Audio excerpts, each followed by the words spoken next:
You remember the intro piece, Mike? What? I'm Mike. I'm Mike. You nailed it. They don't know what I know. Hey, it's the Engineering Podcast. I'm Adam. I'm Brian. And I'm Mike. Right? Welcome back for another. Thanks for joining us for another hang in the laboratory. Is that what we're calling it? I wish it were a laboratory, so let's keep using that word. Special thanks, as always, to our backers on Patreon who throw us as little as $1 an episode to help keep this thing rolling. If you contribute over there, you can come hang out in our Slack workspace where we make all this stuff, and where you can talk to our guest today, Mike. I'm Mike. Hi. Yes, I am. And you can always talk to me, especially in one of a series of languages, but not all of the languages. I'd say the preferred language is probably Klingon, just recognized as an official language in some capacity. I feel like I saw that headline. What is? Klingon? I think it is. I think I read you can actually take a course in it somewhere. Oh yeah, like Coursera offers a class now or something, or one of those language Rightly courses. so. Yeah. Moving on. Well, Jones, what are we talking about today? We are talking about privacy today. Hot topic for everyone who has heard of a company called Facebook, and potentially the company that has allegedly done some things that have upset some people, called Cambridge Analytica. I like how Jones Analytics? you brought sort of like a Vincent Price like horror movie narrator tone to that. I like when you recognize things that are happening like that. Yeah, I try to remain as observant as possible. And that's Mike, who, if you haven't met on this podcast before, is a friend of ours, screenwriter up here in LA. You're missing some good episodes if you haven't heard Rosolio's. Yeah, certainly. My favorite episode is the one where we just broke down formal rhetorical arguments, for how to Didn't we argue all? good. I majored in a weird thing. Brian and I have been doing, give me a piece of science, something you ran into over the week that you were like, hey, that's cool. A piece of science that I ran into. It doesn't have to be science. Just, it's engineering, No, whatever. I see. I'll give you an example. Did you see that the Atlanta government systems got hacked and ransomed? They may still be under ransom. Yeah. This stuff's going to get bad. They don't have access to a bunch of municipal systems, or at least they didn't. Like, they couldn't issue warrants and stuff like that. There's the only part that I love, though, is the place where I learned about this was like a podcast where they immediately then cut in an interview with the grizzled police chief character who was like, I told him, and that's why they still learn I the thought you were going to paper. say the grizzled police officer So they told were them like- what software So systems they they just should went have back to updated. using, carbon copies and whatever, infrastructure before the internet. He was like, it'll be good for the end of the youngsters world to will happen learn. because our software systems will get hacked. That's what's coming. Oh, that would be fantastic. No, that day is coming now. But anything else good? Sure. So I learned that turmeric is really good for you. This is what I learned. At the same time, I've already been over that hump of learning it's real good for you, and then running into a study that says, Yeah, Maybe not. my study's right though, and it's interesting because it seems to have a lot of really cool things. Actually, a friend of mine tore this out of a magazine for me, an article from Psychology Today about how awesome turmeric is, and what's really really cool about it, it's not one of these like sort of silly wonder drug things that pretends to do everything, but the things that I have difficulty with, it does all of them really really great. It's good for like inflammation, and I have all kinds of like hand crampy stuff all the time. It's good for anxiety. It's apparently good for digestion, but I think also that might be coinciding from the fact that I'm not eating exclusively just like total shit all the time. I'm trying to sort of make that general adjustment, but I've learned how good turmeric is, and I've learned that nutrition in general is as effective. It goes in conjunction with medication, but it can be as effective as anti-anxiety medication, which is really really cool. And it's funny because like there's a great article. Okay, so this is what I learned. Look what you did here. There was an article I saw. I'll send it to you. It's called like the last nutrition article you ever need to read, and it's just this one guy talking to this one doctor about virtually every nutrition fad of the last like 20 years. And it's funny because like it's really funny in general because he's like, no, that's not a thing. Like literally the opposite of what you say is true. But the one that really stands out and stood out the most was that people, for the most part, like kind of universally, they know how they're supposed to eat. Like it's not, there's not really like a sort of like hack or scientific element to it. Sure, you can find a new diet, you can find the keto thing, you can find whatever things, all these different like sort of, they come and they go, they come and they go. Oh. At the end of the day, though, it's like, you know what you're supposed to do. That's a great description. You know, like that, like But Jack in the Box is so it tastes delicious. real good. And you know that afterwards, when you feel like raccoons are having babies in your stomach, so veggies and turmeric, man, that's where it's at. Yeah, I also read, by the way, that there's things called the blue zones, which are like countries that have like a high percentage of people living to 100 with like total cognitive ability and stuff, which is awesome. A lot of it comes down to how difficult their food is to eat. Like they're like so in terms of like two of the countries are chopstick countries, Korea and South Korea and Japan, where the primary sort of eating utensils are chopsticks. And the reason why that's significant is that you can't just shovel the food into your mouth with a chopstick. You can't Homer Simpson it. And because you are sort of like limited by how much you're allowed to do at a time, your brain can tell you to stop at the appropriate time until rather than having you kind of just power through it because there's still food on the plate. Even the idea of being able to talk about the blue zone relative to that dietary thing, like kicks back into the privacy conversation, because what we'll get to, I think, as we break down the Cambridge Analytica thing, is that there's this weird gray area we have to talk about now where you have to share a certain amount of information to partake of this glorious world of internet delights. But the price is you have to share a certain amount of information about what you're up to, which I think it's just the way it's always been. It's just getting weird now because of the internet. It's just a scale issue, I think, right? Because this takes us back to kind of the starting point of like, what is privacy, right?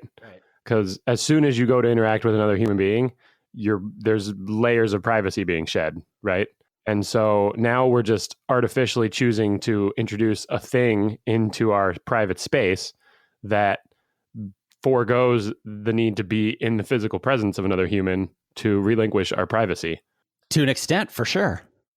I mean, even if just never mind, let's talk about like routing protocols, just to get the traffic to go through the internet, they need to know like an origin node, and then it moves to this other node and then goes to this other place. And there's so many places where if you don't sort of give up like, yo, I'm over here in Southern California, you can't be on the internet. Well, I don't know. There's ways to route around it and to like obfuscate that information. But for a wireless signal to get to me, well, we can go way right? down to like the concept that you can't measure things without affecting them. So like the universe just doesn't function without all your information being available. It's like a fundamental property of our existence that what you are and what you're doing has to be made available to the rest of the universe for you to be part of the universe. So that feels weird and silly to our conscious brain that's trying to process complex, high-level nonsense like our emotional response to the color of an advertisement. But that's kind of the case, right? Like your stuff's just out there. So let's back it up. The title of the episode is privacy. Like, what do you mean? What do you mean when you say privacy? Right? Like, what's this thing that you feel like you have a right to? Is it, my door is closed right now and we have an agreement that no one else will come in here without knocking? Because you guys can only see me from the waist up. I might not be wearing pants. Hey, that's my... You're not wearing pants. I don't want you to see my privates. So I'm actually going into the OED right now. Let's start with this part. Let's start with the Oxford English Dictionary. Definition. How rhetorical of you. Oh God. How rhetoric student of you. Oh no. I need a reference. So, the state or condition of being free from being observed or disturbed by other people. That is what privacy means, according to its definition. So here's a thought, and I don't know if this is backing That was us an up too appeal far, to authority. but like, yeah, hold on. Uh, but in terms of what privacy is, I think that another question to kind of go along with it is, do human beings actually need it? Because here's the deal: if you think about it, it's kind of a new concept. You know what I mean? Like, for hundreds and thousands of years, everyone lived very communally. Everyone lived under the same roof. If you go to, the James Buchanan house, for example, it looks like a studio apartment with a roof on it, and like 11 people lived in there. And you're like, well, James Buchanan has seen everyone in his family poop. So James Buchanan was never like, I'm worried that people are going to observe me or bother me.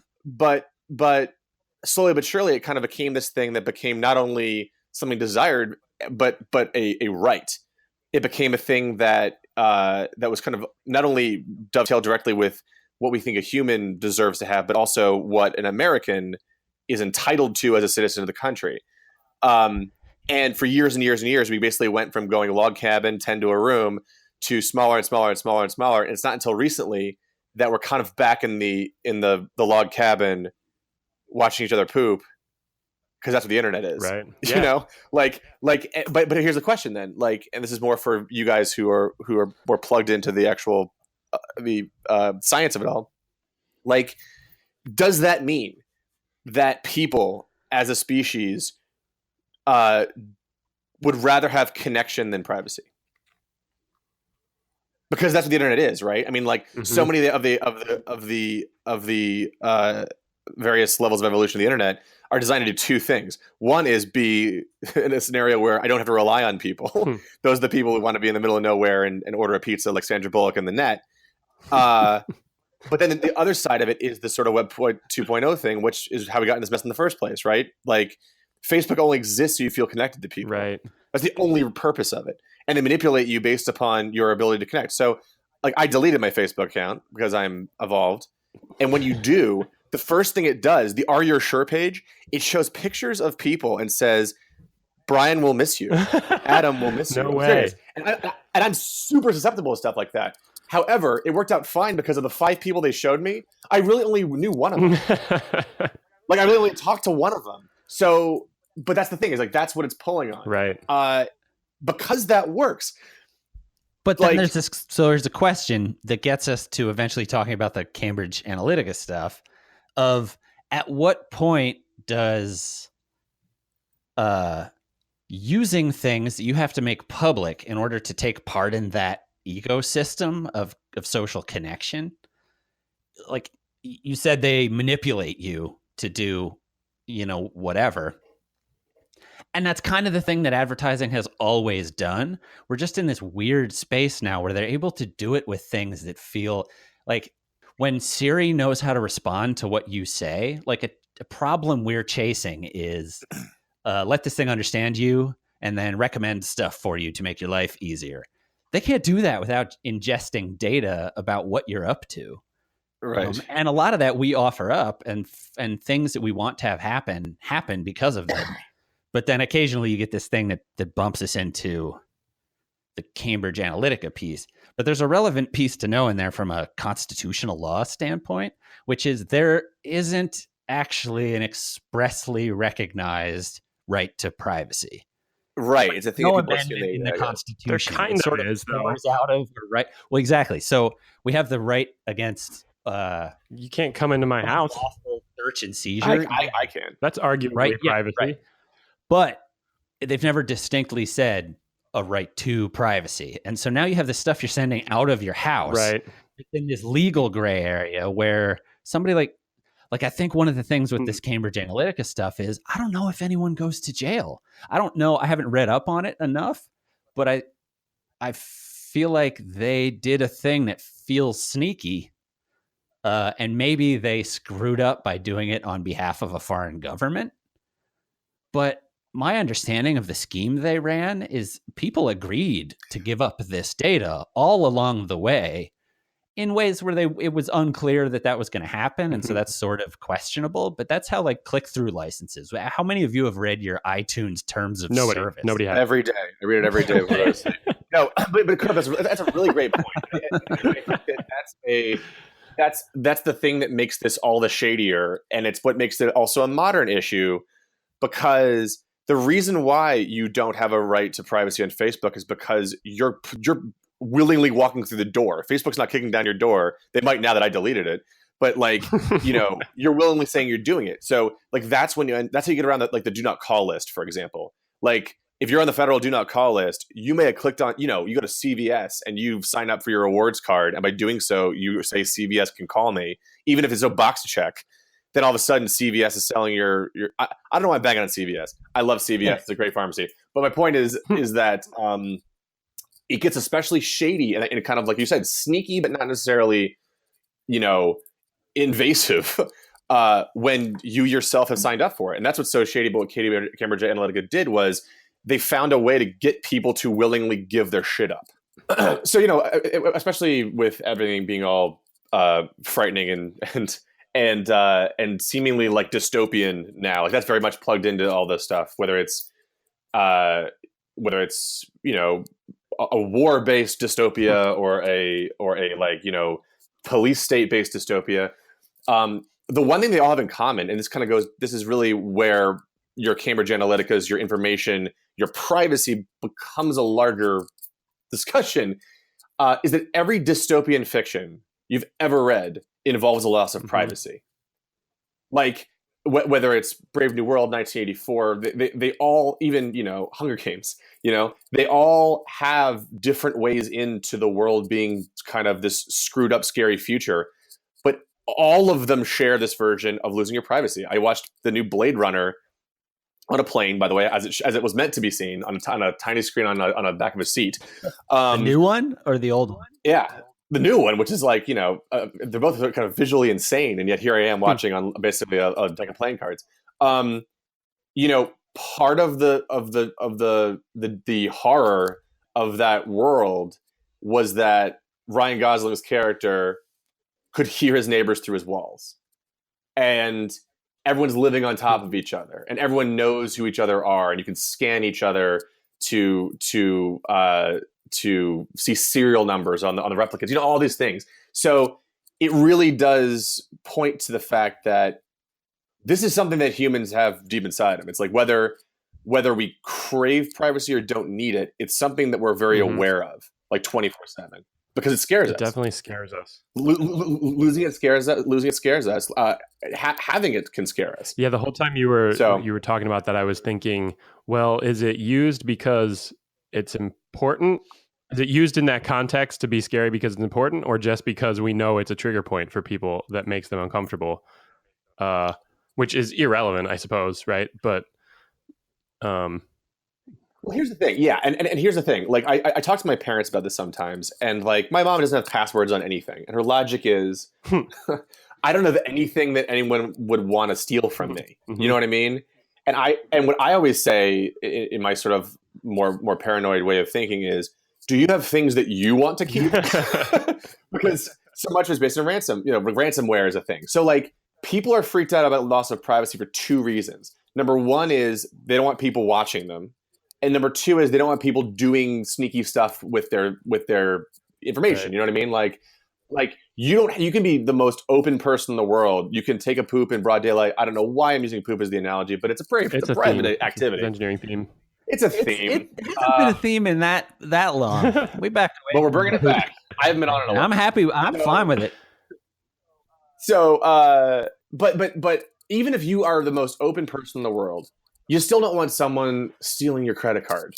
And you know what I'm saying? So like, that is part of, I think, the fear of lack of privacy, even for people who aren't as afraid of sort of being seen by others. That's an interesting place to go with it too, because that feels more of like a legal. There's a privacy thing there, right? Like the right to keep my passwords private, but it also crosses over into like a theft component where like you're coming in to get something, as opposed to like this when I think of privacy initially, I think in broader terms, right? Like of abstract things about me. Like I don't want people knowing what I do throughout the day, right? Which isn't like a thing exactly. It's not a tangible item someone's going to take.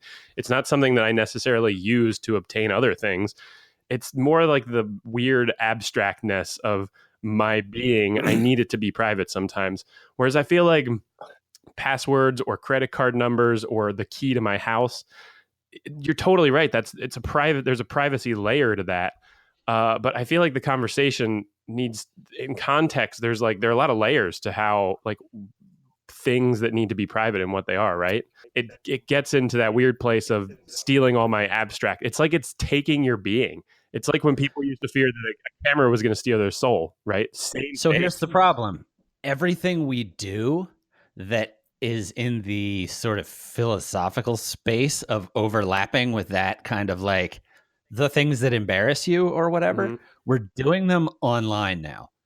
And so all of them have like keys, right? Like if you had a key ring full of physical keys, people out of the things that are legally protected, right? Like it's behind my locked door. You know what that means. You're not supposed to come take it. And we have thousands of keys and people forget them and they're easy to steal because they're just words. And so you suddenly have this weird world where we want to have walls in certain places with locked doors in them, but then we have to give up control of those keys in different ways. And it's just this weird line now where if you gave up the key, then that's your prerogative, even if you didn't know you were doing it. Yeah. Right. And this is not new to the digital era. I think is a thing to understand here and very interesting. Right. Absolutely not. And what's interesting is that, I think about this guy that we all went to high school with, Alan Gilbert. And occasional guest on the podcast. Used to walk up to people in the hallway and just kind of corner them and say, would you rather the world be run by anarchy or utopian communism? I'm like, well, first of all, it's like way too early in the day to talk about this. But this is what he would do. And I think the point he was trying to make was that the trade that people make in terms of civilization, is a heady kid, was that you're trading your safety. Yeah, you're trading for years. The sort of like the trade for human beings who want to be a part of civilization was you're trading your privacy and your freedom for safety and community. That's essentially what the sort of logic is behind utopian communism. And the logic behind sort of anarchy is that everyone's on their own, everyone's doing their own thing. However, the modern version of it, I'm gonna make it all about privacy because you're right. Like the theft issue just kind of adds a layer of fear to it. But the modern trade-off is that you are willingly trading your privacy for convenience. And that is something that is almost inescapable for somebody. So I'm off. I'm an egg on Twitter. I'm off every social media. I was doxxed before by a lovely network called Fox News. So like I know what it's like to have that exposure, and yet I have an Alexa, and I don't always like willingly check the box where it's like, please track my whatever. But there are a lot of things in the internet and a lot of things in sort of the world that I remain a part of and remain connected to. And I keep because they're convenient, like Amazon. Amazon's ridiculously convenient. I'm not going to not go on there because I'm worried about them having my credit card numbers or knowing about me or being able to track me. So that is the part that we're willingly walking into, is that we have this thing in us that is willing to give up the privacy for convenience, no matter whether it's, living in a city in feudal Japan where being in the distant like hills, it might be safer or even more secluded, to the fact that I have these ridiculous earbuds that are wireless that are probably listening to every word I'm saying, even though it's closed, and Apple's learning all about me as a result. So like, right. In terms of do we need privacy, we're kind of answering that question a little bit by continuously giving it up for dumb reasons. Yeah, like that's the problem with letting market behavior rule certain pieces of this, which is what legislation chips away at. And so you start to have this question of like, should we have an amendment for privacy? And what's the line that you're going to draw for what constitutes privacy and what doesn't? Because then that has to be figured out. And we're in this weird space of, if you want to join a gym you're for sure signing a contract that says they're allowed to send you emails. They're probably allowed to sell your contact information, like without your name or some shit to credit card companies. They probably report to a credit bureau, right? So like the Equifax hack is it's a much bigger deal than the Cambridge Analytica thing. But the Cambridge Analytica thing makes us feel weirder because they used the sort of emotional piece. This is the part where it gets weird. Because once you have that data, if you start pushing out things those people will want to hear that you can tell because of their other behavior that they've given you that they have unwittingly given you access to pay attention to. Now I can send you an article you will like that is verifiably false. And because of psychology, you'll see that article and go, I love it. Turmeric is so good for you. I love turmeric. So happy to hear this. So by the way, off of what you're saying, you said something else earlier that I think is connected to this too, which is talking about how marketing for years has been doing this. But I think there's a difference. And the difference is, okay, you guys haven't seen a Dumb and Dumber where they're crying at the insurance commercial? No. No. All right. Well, watch Dumb and Dumber. It's really funny. But okay, better example. Act it out. No, there was a genius commercial by IKEA that showed this lamp, and it was basically like a camera angle from the POV of the lamp, and the lamp was like watching another lamp get brought in, and the lamp was like carried out over someone's shoulder, and you saw the POV being taken outside, and they put the lamp on the corner, and the lamp was looking at it looks like the lamp looking inside. They turn on the new lamp, and it starts raining on the lamp, and it zooms out, and there's this old Swedish man who goes, "You feel sorry for the lamp. That's because you are crazy. It has no feelings, and the new one is much better." So, but the joke is like, you've been emotionally manipulated to feel some way. It's really good. The thing that's different about now, though, and the thing that's different about Cambridge Analytica, and the thing that's different about our modern era, is that it's not the abstract notion of you feeling sorry for the lamp that's pulling on you anymore. You're being pulled by your friends. The information of your friends and your friends endorsing something. That is the thing they're using to manipulate you now. So now it's not a matter of, I feel sorry for the lamp. They're telling me that Jones feels sorry for the lamp, and why don't you? You know what I mean? And that's the part that's so different. And that's the thing that like works even better. So that's always been going on, right? It's just a scale issue at this point, right? Yeah. Like being able to do it to that many people. And is it even a new conversation? I don't think it is. It's just we're pointing fingers at something different. Like the idea of fake news. It's just like muckraking, right? Like, I mean, people making up stories and publishing them has always been a thing. It just seems like the problem is that we will irrationally go with the social answer over a facts-based answer. And that's just always been the case. It's why religious wars are fought. So it's this tribal behavior. So I guess... And it's being manipulated using data systems where they have like algorithms that they go and sell to people to say this will find a social audience and it will grow it. So this kind of forces the conversation of... which is a common theme here. It forces the conversation of whether or not we actually have any free will, right? Because part of what everyone dislikes about this is the fact that you can take a computer and analyze all the bullshit I look at on the internet all day and then tell me what I like, which nobody likes that because it's saying you're not unique or special. You are calculable based on the things you do, which... to a very large extent, working in the profession I work in and the way I look at the world, I think that's totally true. And I think that's a very interesting aspect of our experience in the world. But it then makes you kind of have to question then, like, well, does it matter if they know what I'm like? Does it matter if I make decisions? Am I making decisions? And who cares what those decisions are? Well, thanks, by the way, for freaking me out, Jones, but you're absolutely right. Even if you don't allow any location tracking, Twitter can probably guess when you're pooping. Well, yeah. They can tell because I'm on my iPad, because I'm on Twitter for iPad. That's when Right. they know that I'm pooping. Because they know you're on Twitter for iPad and you're there for very 15, obvious. 20 minutes. Well, what's really interesting. They might even know what you Hold on, did the stop night it. before. You poop for 15 or 20 minutes? Exactly. I was trying to get that reaction because what if they know that? Who cares? Well, it's really bad for you. That's why. I care because that's really bad for you. Not if you don't cut off Really, like I nervous want you to system go- blood flow. Google Prolapse. Google Prolapse. And then increase your fiber table. Don't Google prolapse. No one Google Prolapse. But no, but so to take it back to the scary place. Sometimes I want to finish reading an article. Oh God. Well, look, I gotta talk. I played full games of Settlers of Catan in the bathroom before. Anyway, listen.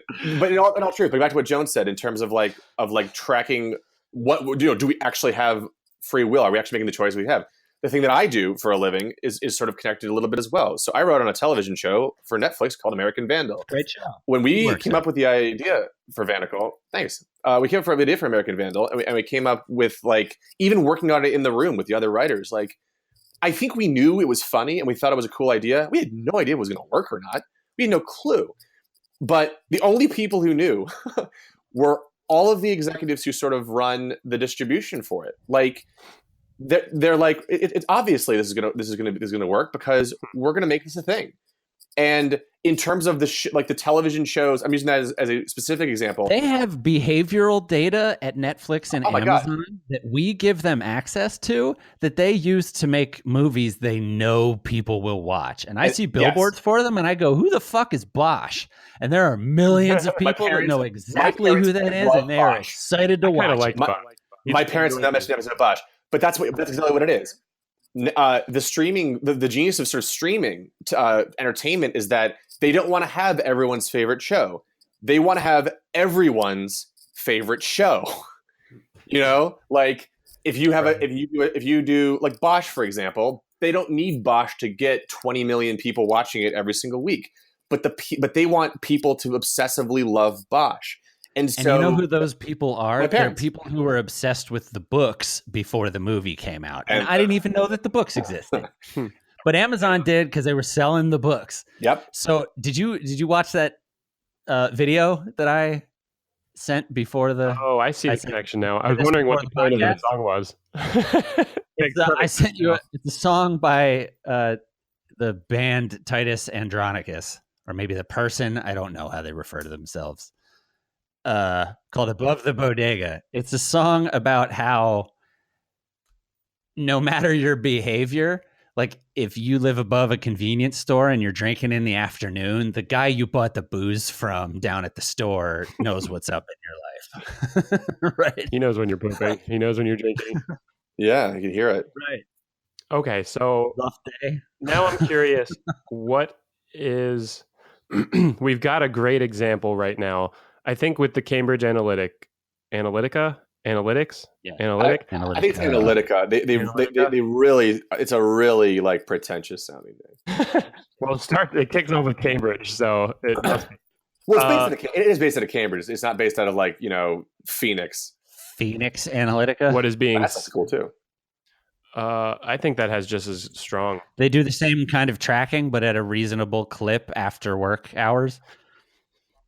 See, I pictured a fiery falcon when you said Phoenix before I realized you meant the city. And so I was like, that actually is just as powerful an image as I thought you meant the remote university. You know what you always know? You know what you always know is following you? A falcon.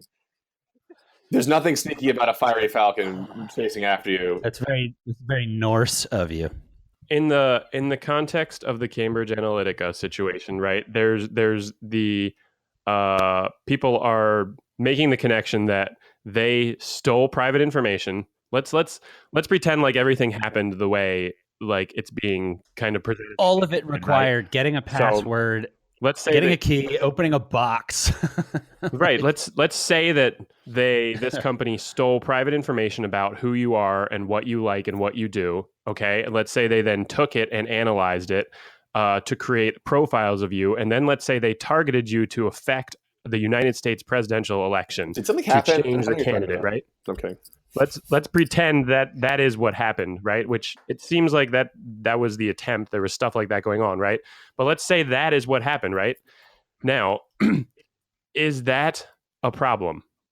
Well, that's a good Is question. there something wrong with that? So it Feels feels like like it. it should be, but at the same time, I think it only feels like it should be because we all have this extremely backwards way of thinking that anything we do on the internet is private. Well, how is it different than you reading a New York Times article where they have endorsed a particular presidential candidate? I think I see what you're saying. Like, well, I'm not talking about is it right or wrong. I'm asking is it a problem? you're talking okay. So you're talking about the New York Times article. You're saying like if the editorial board of the New York Times, if the editorial board of the New York Times endorses somebody, Right. how is that different than the other thing? I think because it's overt and it's the New York Times doing it, and it's an appeal to authority as opposed to appeal to your peers. To bring back all my crazy ass shit. I guess part of the part that is that when you're reading that article as a headline on it that says vote Right. vote Mookie Blaylock. New York Times You know, endorses Mookie Blaylock. but I think that if it's Number said, 10. I think the closer corollary, and the reason why it's different is that it's as if this newspaper article says vote Mookie Blaylock, or has an article that says Mookie Blaylock's opponent eats children. Okay, this is At a this is pizza important party. though, because This is a real thing that happened. absolutely right. There's, Yeah, pizza there's- is good saying. Well, for people who are listening who may not know what you're talking about, right? There's a conspiracy theory that Hillary Clinton was running like child prostitution out of a pizza joint in D.C. and someone went in with a gun to kill them. Right? Is that what There's happened? human sacrifice in there too. Yeah. So Yes, here's yeah. the thing, A though. Jew went and shot The it up. example of what you just brought up has absolutely nothing to do with privacy. It has to do with bullshit news that people are putting out. And so they happen to get it out to more people. Right, But that isn't the thing that seems to be bothering you. It's the nonsense that's presented to the people. But I think the challenge is that the nonsense is specifically designed and curated based upon the information that's been given to you to create this bubble of this bubble of alternative facts, this bubble of an alternative world Right. that will steer you in a certain direction, and It- that's what's So creepy. can we? It's tailored by experts, So I've got right? Like you were talking about writing this show, right? Like they get this information about what they think they'll like, and then they say, "Here's a bunch of money to write a thing," kind of like this. Like that potential exists, and now we've been giving out Oscars for years So- in how to use that to make you cry, and then we can kind of push it wherever I we like- want, and that's I want to real keep weird. chasing, slightly altering the situation to see where our perception goes. So what if the New York Yeah. Times is what just used this system, and the New York Times used it to get Hillary Clinton elected, but they only pushed truthful, honest news, right? Their editorials where they were clear, they were editorials. Their news where they were clear was news and what was factual. Where does that remove the fake news component? If you remove the fake news component, it's still a little shady because it's still basically like in terms of like. Okay, so I see what you're getting at. Basically, what you're saying is the thing that's the diciest about what Cambridge Analytica did, and how it all went down, what people are afraid of. It's not necessarily what they're doing; it's what they made people do. Well, I'm trying to get to what about the privacy is. Where does the privacy part become the issue? Honestly, right? I think Honestly, I think that in a case of this, it's way less about the privacy in terms of what actually bothers people. So how about this then? So let's say nobody took private information, right? Because part of the Cambridge Analytica problem is that they they allegedly went into private areas of Facebook that whether or not you said it was okay or not, who cares? But they went into places where you weren't expecting them to go, right? They went and scanned my private Facebook messages, my private messages to you guys, my private pictures. Let's say they didn't do that. Let's say they only went to Twitter. And they went to Twitter where you have publicly posted information and they scanned all of that and they made similar types of profiles about you. And then they advertised, they sent news to you. And let's say again that it's a non-malicious, a benevolent group. Let's say it's a group that's like promoting something really positive. Like let's say it's just a group that's promoting love and peace. And they profiled you on Twitter with public information that you absolutely knew was public. And then they promoted love and peace. Because I think you guys still feel weird about that, right? And I think I do too, but I'm trying to pinpoint what I think what you said earlier is right. I think it's because people want to think they're making the decisions for themselves, not being guided towards a decision. Adam, you have 30 seconds. 30 seconds. Your time begins now. You're on the clock. I think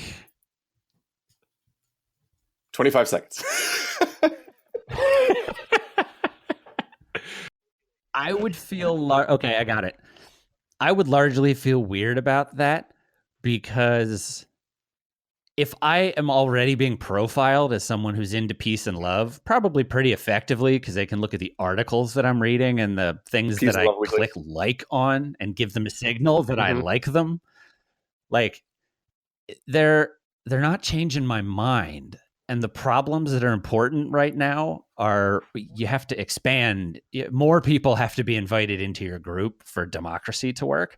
The problem is we've started to get to this point where we can use this algorithm all the way at the edges to get enough people into this group where you have this social feeling of belonging. So the hitch, I think, in what they did is they found a way by using a survey that they knew would go viral to get you to give them access to your friend list, which then inherently in the system gave them access to posts that you might have tagged or not known to untag as only share with friends, which feels like, that's how I post most of my stuff. I have to have accepted you as a friend to be in this system. But then once you're in there, now you're part of this network of social signals. They can now read a whole subset of my information that was meant to just be for friends, but I accidentally just gave up to take this stupid survey that everyone else seemed to be sharing. And Jones, I think also, in addition to what you're saying, the thing that people roast people the wrong way also is when they feel like they're being sold something, whether it's a product or an idea or an attitude or something like that. There's something inherently feels ulterior, even if it's not necessarily evil. An example is this, and this is really, really strange. Have you ever taken any of those weird online personality tests or anything? If you haven't, take the Dark Triad because it's great.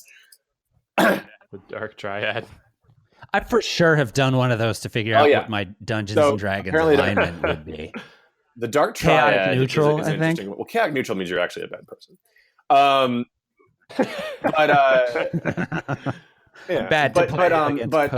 But if you do any sort of thing on the internet and then at the end it says, to see your results, give us your email address. All of a sudden you're like, man, this whole thing was about trying to get my email address. Or if at the end of the day, or if you play, you download a game for your phone and now it says in big letters in-app purchase, but you don't realize it. And then you're playing and you die. And it's like, you wait 10 minutes or click a button right now, and for $1 you can play again immediately. You kind of have a different reaction to it. You feel like you've been lured in and into this sort of money making thing. Granted, that's for making money, not for peace and love.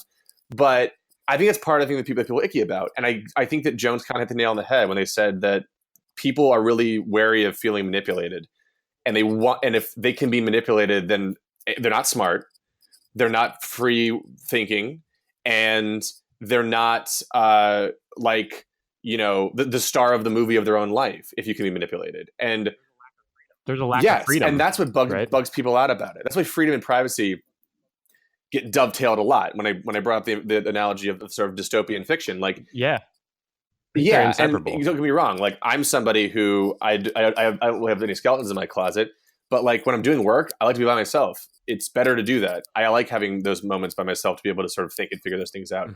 And losing the freedom to do that would feel really, really, really freaky. And it has nothing to do with my secrets being exposed or my money being taken or things like that. So maybe that really is kind of the nerve at the bottom of the tooth for everybody about privacy, is that you feel like your private information can be made to prove that you are not as free as you think you are.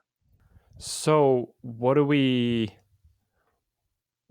do with all of our information then? Because at the moment in the world, and this was before digital, right? This is before your smartphone and before Facebook. We've been getting tracked with everything we do, right?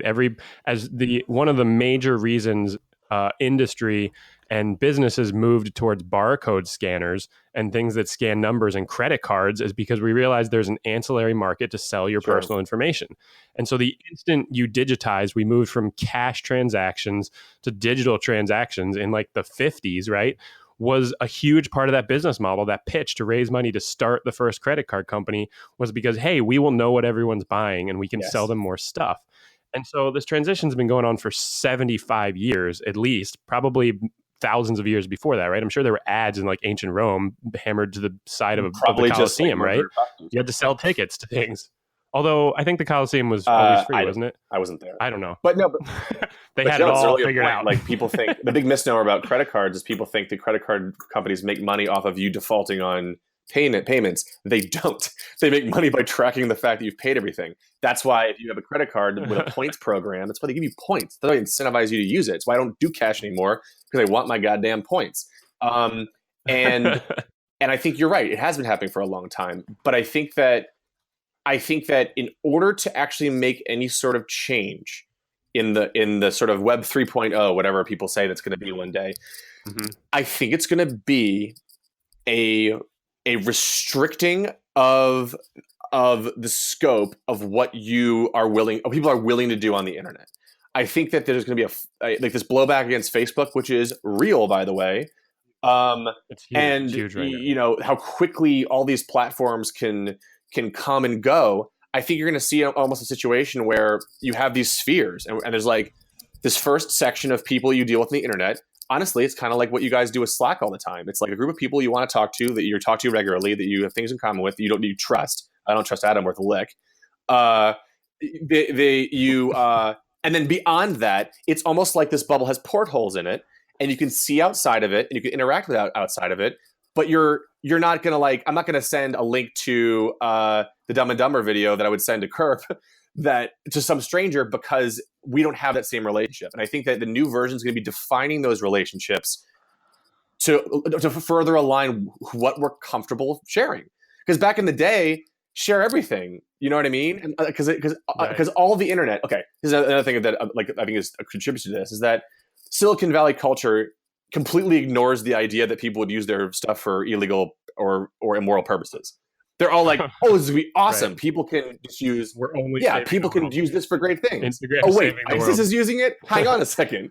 You know. So I think it's going to be a little bit of an understanding of the fact that I have the convo I have with you guys, and then I have the convo that I have with Bank of America, or the customer service rep on the website that I'm using, or something like that. And we don't necessarily give our information out the same way, because we know that it's not free.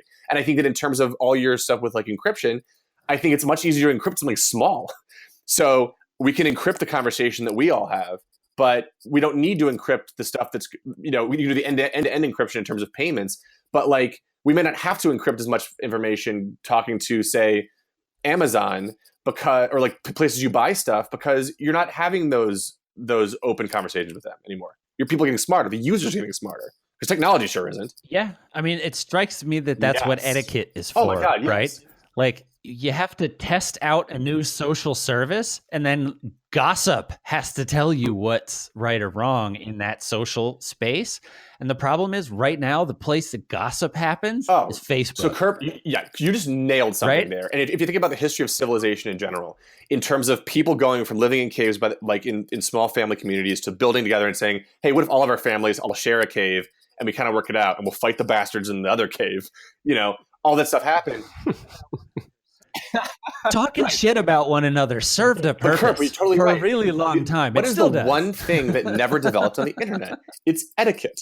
It never happened. And so maybe there's no proper behavior. Stand up straight. Right. Where's the tuck rule? You have to tuck in your shirt when you walk in for the internet. I think that might be a That's privacy's fault, though. That's because you're able to be anonymous on the internet, so you can be a total douche and no one corrects you, and that's problematic. That's not a good thing. So someone much smarter than me said, "What if you had to have your name on everything you put on the internet?" I'm public. Privacy gone. Privacy gone. Almost every other problem fixed. And that's a weird systems design question, because you can just make it so that you can't sign up without your social security number. But once you give that up, now you're tapped into a whole universe of information about me that is real problematic if you can manipulate it, but also So, well, a lot of people, you're tied to this identity that has this meat space. In the wake of this, in the wake of what you're talking about, Kerb, a lot of what people are saying in terms of like what's happened recently is that what if you had to pay $5 for Facebook? It would change. Facebook would hate it because their whole business model is based on that not happening. But like, you'd have less few people on there. You wouldn't have bots on there because you pay $5 a bot? Like seriously? It wouldn't be cost effective to make fake accounts in order to target people. But that opens a whole other can of worms in terms of now is Facebook a circle of privilege that is completely ignoring and isolating people who can't afford, right, $100, the $100 that would cost to do that. Yeah, because it just becomes a country club. That's the problem. That's why the internet needs to stay open. Social luxury afforded only by people at the tier that can pay for it. I got a new place for you guys. So this isn't something we can solve right now, right? There are a lot of things being worked on that I can solve it. Potential solutions. But I kind of want to discuss the concept of where I personally think this is all going. And I think you guys probably agree with me, but it's headed to the point of me not having any privacy anymore, right? We're headed that way, and I think it's going to happen, right? You're going to know my thoughts soon, and then everyone's going to know my thoughts pretty soon after that, and then we're all just going to share thoughts. And so on the way there's the question of, well, what happens if you did have access to everything about me all the time? If you had a live stream of what I was thinking, if you had a live stream of what I was doing, if you knew what I was buying, what I was selling, who I was hanging out with, things I've said, everything I've done in my past, it was publicly available and anyone could do anything they want with it, and everyone's that way. What happens then? And does that cancel out the problem? Does that make it go away? There's a Black Mirror about that. That's the Black Mirror where you have the thing in your neck where it records everything you see and do. And you can play it. No, that's different though, because they only show the bad side of it. They don't show the human part. In all the Black Mirror episodes, they focus on the piece that's frustrating and don't focus on the reality of it. Facebook sucks right now because I can't see when my friends are suffering. I only see that they're happy, and it makes me frustrated. I'm not happy all the time, and that sucks. If I could actually see that you were frustrated and crying in your office for an hour yesterday, I would feel good about the fact that I was frustrated and crying about something 5 days before that. It would balance all this shit out. That's interesting. But again, now we're at a place where you only want to share that with the people that you're cool seeing you cry all the time. Which is almost nobody. So we just don't share. This is like classic psychology when people are having problems is, hey man, just tell me about it. Yeah. Well, yeah. And I mean, God, like you want to back it up that far. We're at a place of like the last time you did cry in your office, how many people did you tell about it? Nobody. You just told me, dude. I made that 5 days ago. It is absolutely not a bad example because all of us are a little bit like, I mean, I've definitely had moments of like utter devastation, in terms of like despair, like we all do. And I think that sometimes the fact that we all don't know those times, I think speaks to a little bit of the whole element of privacy. And I think that we're not thinking about it that way. We're not thinking about the fact that people want to present happiness and strength and maybe present themselves as a happier version of themselves so they feel like they're happier than they actually are. Again, kind of what Kerp said with fake it till you make it. Yeah, there's a Pascal's wager argument for that. Pascal, the philosopher, who said you might as well believe in God because eternal damnation sounds pretty painful compared to like just a pious life and then eternal salvation, right? And then the counter argument was, but is that real belief? And he was like, well, you have to believe that if you stick to it long enough, it becomes a belief. It is interesting. And it's again kind of ties in once more to the idea that we all sort of want to believe that we have a little more control than we do. And the only thing we can really truly control in this world are things that no one knows about. I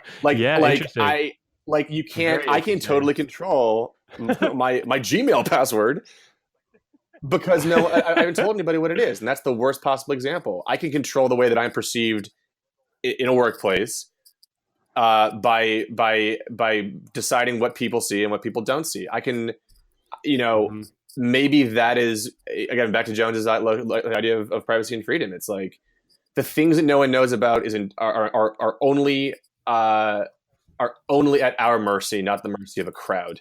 And I think what gets people kind of uncomfortable is when the things that you think are only at your mercy and can only be used and known by you are known by other people. They don't have to be nefarious. They don't have to be, the skeletons in the closet or bad thoughts or inappropriate behavior. They can be something really, really simple. Search history. Your search history. Yeah, you know what I'm saying though? Like that, the thing that you have most. It's a Pearl Jam line. It's I know I was born, I know I will die. The in between is mine. I am mine. It's the only thing that really belongs to you is yourself, and you populate what yourself is by the passage of information that is public, the passage of information that is private about who you are. And if you don't have that anymore, then you don't have yourself anymore. And I think that that's the thing that makes you take a 20-minute poop like Herman. Well, I feel like I have no way to wrap this up except to say, like, past that point, you got to just decide how it feels to have a certain subset of things broadcast. But it seems weird when you do it by mistake, and then we sort of have a mess to clean up, whether it's a public conversation or straight up laws. Yeah, got to get passed. Yeah, man. Well, I don't know how to wrap this one up. It's crazy. I don't feel like if I tell people to delete Facebook, then they won't get the notification reminding them to listen to our episode. And we get traffic off of Facebook. That's a fun way to what are you guys doing right now? I'm curious how this is affecting each of you and what your thoughts are. But you had deleted Facebook before this, right?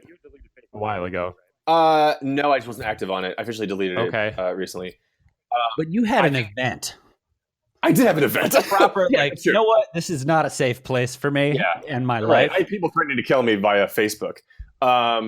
So yeah, that's perhaps a bad example. I think what it is being very vigilant and understanding that everything you do on the internet, someone is watching, and deciding how you feel about that. And if you are uncomfortable with that, find another way to do it.